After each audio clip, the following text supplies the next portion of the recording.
Halo teman-teman, hari ini kita kedatangan tamu yang luar biasa. Saya Rio dan ini adalah orang yang sudah melayani aktivis di gereja, mengajar banyak orang dengan luar biasa, memberikan pencerahan, hikmat bagi banyak orang. Selamat malam, Koson. Ya, malam. Luar biasa ini. Tema kita hari ini itu kontroversial sekali ya. Apakah Tuhan mengatur segalanya? Nah, ini topik yang menurutku berat ini.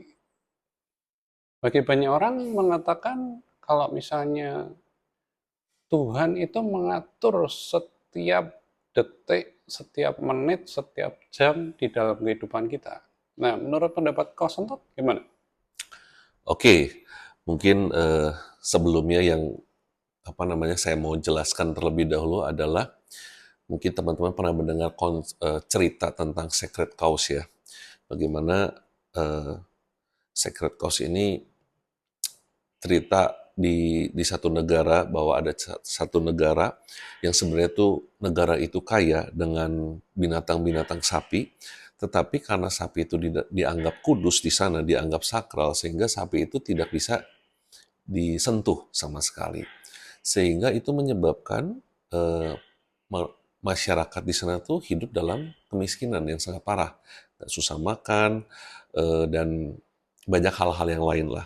Nah, dan saya melihat bahwa pola pikir pola pikir di kekristenan pun saya melihat ada pola pikir yang seperti itu, ada doktrin-doktrin yang dipercaya sebagai kebenaran, padahal itu bukan kebenarannya, dan itu membuat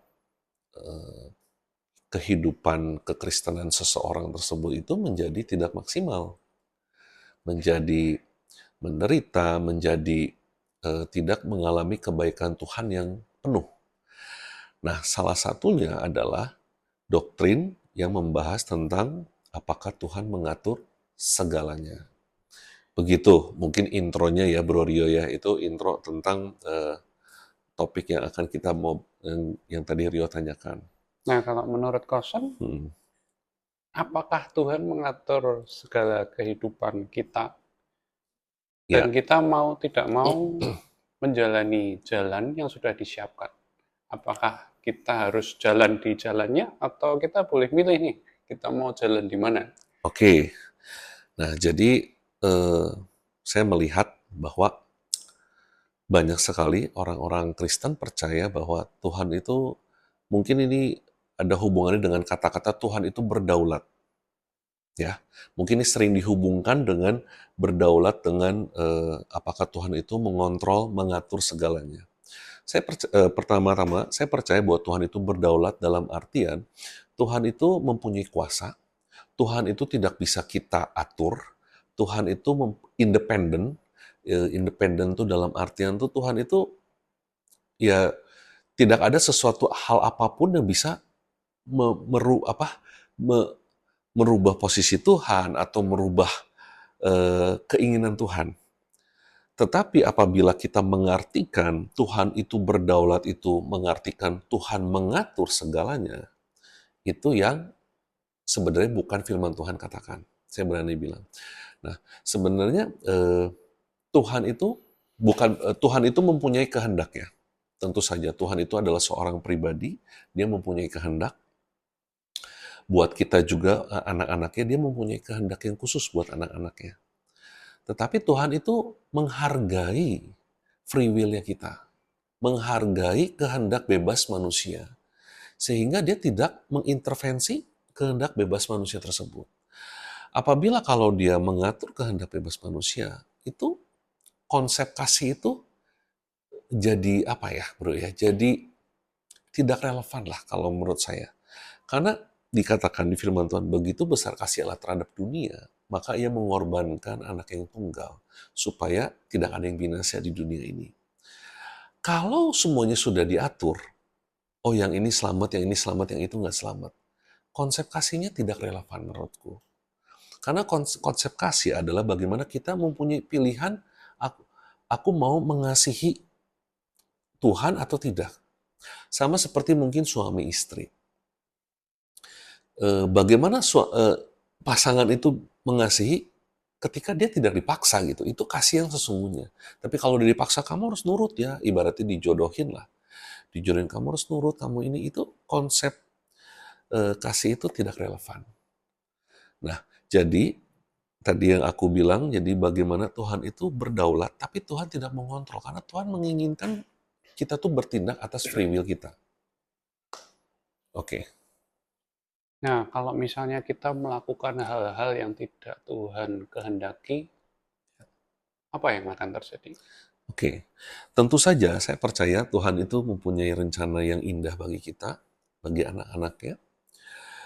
Kalau kita keluar dari rencana Tuhan, saya jamin, saya percaya sekali bahwa rencana kita tuh tidak akan pernah sebaik rencana Tuhan.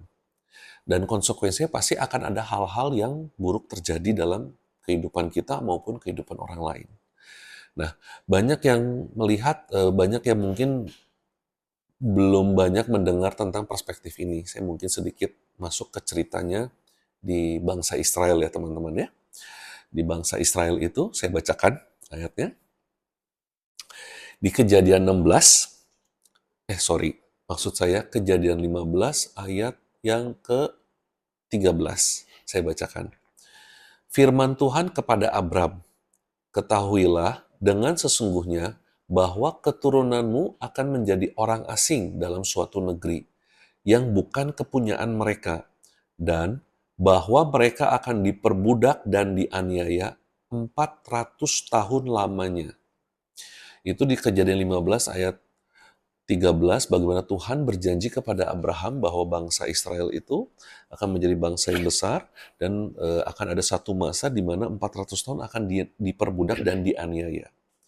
Tetapi kita lihat di Keluaran 12 ayat 40, dikatakan bahwa lamanya orang Israel diam di Mesir adalah 430 tahun. Jadi ada selisih 30 tahun. Betul sekali bro, ada selisih 30 tahun, ada gapnya. Apakah kita berani bilang dengan ada selisih 30 tahun ini, apakah kita berani bilang, apakah Tuhan itu lupa mengeluarkan bangsa Israel, kelupaan 30 tahun? Apakah kamu berani bilang gitu bro? Padahal Tuhan berjanji 400 tahun. 400 tahun. Tapi kenyataannya 430 tahun. Oke, pertanyaannya, apakah Tuhan lupa? Oh, kelupaan nih. Harusnya 400 tahun keluar, kebablasan 430 tahun. Saya nggak berani bilang begitu. Nah, apa yang terjadi selama 30 tahun? Kenapa kok ada perubahan? Ya. Perbedaan waktu yang begitu antara lama atau sebentar, waktu Tuhan memang beda ya. Ya. Jadi, waktu manusia sama waktu Tuhan memang punya perbandingan yang berbeda. Oke. Nah, 30 tahun itu kalau menurut manusia cukup lama tuh. Oke. Cuman bagi Tuhan mungkin sebentar. Nah, apa yang membuat meleset 30 tahun ini? Oke, saya sebelum masuk ke sana, saya mau memastikan bahwa kita harus punya, kita sebagai yang orang percaya itu, kita harus punya konteks berpikir bahwa firman Tuhan itu absolut. Firman Tuhan itu nggak pernah salah, dalam artian tuh apa yang dikatakan firman Tuhan itu nggak salah. Dan di kejadian 15 ayat 13 dikatakan Tuhan sendiri yang berfirman, Tuhan sendiri yang berjanji kepada Abraham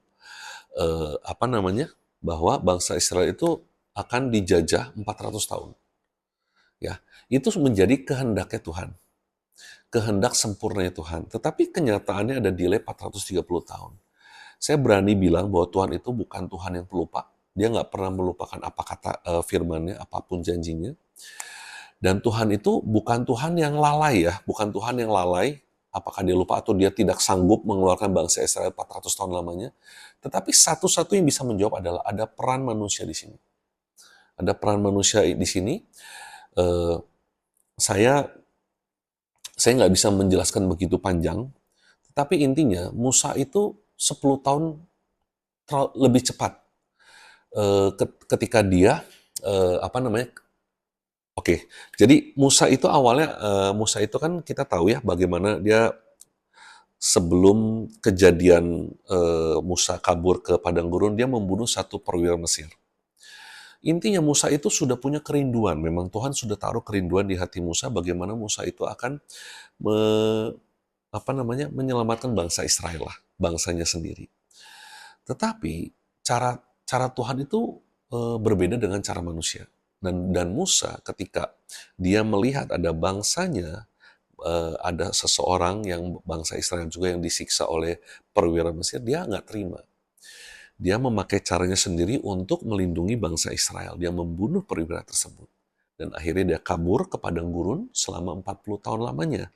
Baru setelah itu, di tahun 430 bangsa Israel keluar dari Mesir. Artinya, kalau ditarik mundur 430 tahun bangsa Israel keluar, dan ada jeda 40 tahun Musa di padang gurun, berarti kalau 430 tahun dikurangi 40 tahun, itu 3 tahun ke 390 ketika Musa membunuh perwira Mesir tersebut. Artinya 10 tahun lebih cepat dari rencana Tuhan. Itu garis besarnya. Saya bisa menjelaskan mungkin di lain waktu bagaimana cerita dari sisi pandang Musa ini, tapi ada ada free will-nya Musa. Ada intervensi dari Betul. manusia. Dari free will-nya Musa sendiri terlalu cepat 10 tahun dari rencana Tuhan yang harusnya 400 tahun. Sehingga itu membuat menjadi lebih panjang waktu bangsa Israel dijajah di Mesir.